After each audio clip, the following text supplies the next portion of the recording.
కాబట్టి ఈరోజు నేను తమరి ద్వారా మళ్ళొక్కసారి కల్వకుంట్ల చంద్రశేఖరరావు గారికి గత సాగునీటి పారుదల శాఖ మంత్రి తర్వాత ఆర్థిక శాఖ మంత్రి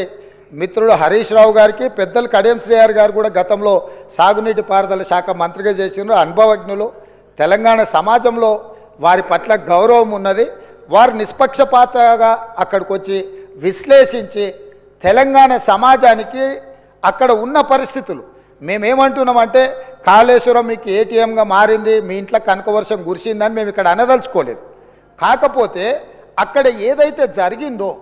జరిగిన వాస్తవాలను తెలంగాణ ప్రజలకు తెలుసుకునే హక్కు అధికారం లేదా అని నేను అడుగుతున్నా ఈరోజు మన అందరము గత 4-5 రోజుల నుంచి చెప్తానే ఉన్నాం అందరం కలిసి వెళ్దామయ్యా ఒక మంచి వాతావరణంలో కలిసి మన అందరం మెలిసి అక్కడికి వెళ్ళి చూసి తప్పు జరిగిందా జరగలేదా తప్పు జరిగితే తప్పు జరిగిందని నిర్ధారిస్తే తప్పుకు కారణం ఎవరు దాన్ని నిర్ధారిస్తే దానికి విధించాల్సిన శిక్ష ఏంది ఈ సభలో చర్చించుకొని ఈ సభ ద్వారా ఒక మంచి సాంప్రదాయానికి తెరదీద్దామనేదే మా ఆలోచన ఈరోజు మేము దానికోసమే ఆ ప్రాంత శాసనసభ్యుడు కాబట్టి గతంలో గవర్నర్ గారు ఉండే వారి పేరు ఎందుకు కానీ వారు ఏమన్నారు కాళేశ్వరరావు అని అన్నాడు హరీశ్వరరావు బదులు కాళేశ్వరరావు గారిని కూడా ఈరోజు మేము అక్కడికి కాళేశ్వరం పోదామని అడుగుతున్నాము మేము ఆహ్వానించడంలో ఉన్న తప్పేముంది అధ్యక్ష ఇప్పుడు మేము ఒకవేళ బై రోడ్డు మేము బస్సులు పెట్టుకున్నాం అందరం కలిసిపోయినట్టు ఉంటుందని ఒకవేళ ఏదైనా మీకు బస్సులో ఇంత దూరం ప్రయాణం చేయడానికి ఏదైనా ఉంటే ప్రభుత్వానికి అధికారికంగా హెలికాప్టర్ ఉన్నది పెద్దలు చంద్రశేఖరరావు గారి కోసం ప్రత్యేకంగా హెలికాప్టర్ను కూడా రాష్ట్ర ప్రభుత్వము సిద్ధంగా ఉంచింది బేగంపేట ఎయిర్పోర్టులో కాబట్టి దయచేసి దీన్ని వివాదాలకు తావియ్యకుండా మనందరం ఒక్క మాట మీద ఉండి కూలిపోయిన మేడిగడ్డ గురించి పేలిపోయిన వాళ్ళు కూలిపోయింది సార్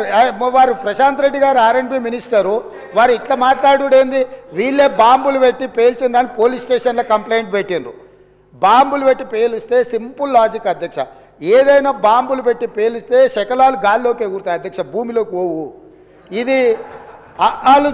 వాళ్ళు రాసే అబ్బాయికైనా అర్థమైంది బాంబులు పెట్టి పేలిస్తే గాల్లోకి ఎగురుతుంది అధ్యక్ష భూమిలో కుంగదు పోలీస్ స్టేషన్లో అట్లా కంప్లైంట్ పెట్టిండ్రు కాబట్టి ఇది బాంబులు పెట్టి పేల్చిండ్రా లేకపోతే కింద ఇసుక కలిగి పిట్టగూడు కడితే పీకమేడలు కడితే కుంగిందా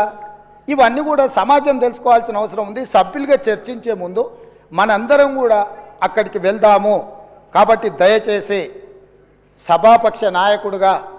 ప్రధాన ప్రతిపక్ష నాయకుడు శ్రీ చంద్రశేఖరరావు గారిని అదేవిధంగా మాజీ సాగునీటి పారుదల ఆర్థిక శాఖ ఎందుకంటే అన్ని నిధులు విడుదల చేసింది వారే కాబట్టి హరీష్ రావు గారిని మా పెద్దలు కడియం శ్రీహరి గారికి ఈ తెలంగాణ సమాజం పట్ల ఈ సమస్యల పట్ల సాగునీటి ప్రాజెక్టుల పట్ల వారికి ఒక అవగాహన ఉన్నది వారిలాంటి వాళ్ళు చూసి విశ్లేషించి చెప్తే మేము కూడా కొంత నేర్చుకుంటాం ఎందుకంటే అన్నీ మాకు తెలుసని మేము అనుకోం మేమేం అపర మేధావులం కాదు ఏదైనా మాకు తెలియదు ఉంటే అడిగి తెలుసుకుంటాం శ్రీహరి గారు లాంటి వాళ్ళు అనుభవజ్ఞులు తుమ్మల నాగేశ్వరరావు గారు లాంటి అనుభవజ్ఞులు గతంలో ఈ శాఖలలో మంత్రులుగా బాధ్యతలు నిర్వహించిన వాళ్ళు ఉన్నారు కొత్త తరం నేర్చుకోవాల్సిన అవసరం ఉన్నది నాకు కూడా శాఖలు ఎప్పుడు నేను నిర్వహించలేదు కాబట్టి నాకు కూడా నేర్చుకోవాల్సిన అవసరం ఉన్నది నేర్చుకోవడానికి నేను సిద్ధంగా ఉన్నా కాబట్టి దయచేసి ఇక్కడ నుంచి మనం అందరం బయలుదేరి అక్కడ చూసి అక్కడ ఉన్న పరిస్థితులను అన్నిటిని కూడా అవగాహన చేసుకొని రేపో ఎల్లుండో తమరి అనుమతి తీసుకొని మంత్రి గారు శ్వేతపత్రం ప్రవేశపెడతారు శ్వేతపత్రంలో తెలంగాణలో ఉన్న ప్రాజెక్టులు అన్నిటి మీద చర్చ చేద్దాం అదేవిధంగా కాళేశ్వరరావు గారి మీద వీటి మీద చర్చ చేద్దాం ఇది ఎవరెవరికి ఏటీఎంగా మారింది దీని సంగతి ఏంది దీని కథ ఏంది దీని కమామిస్ ఏంది ఈ సభలో చర్చించుకుందామని తెలియజేస్తూ తమరు అవకాశం ఇచ్చినందుకు ధన్యవాదాలు తెలియజేస్తూ అందరినీ రావాల్సిందిగా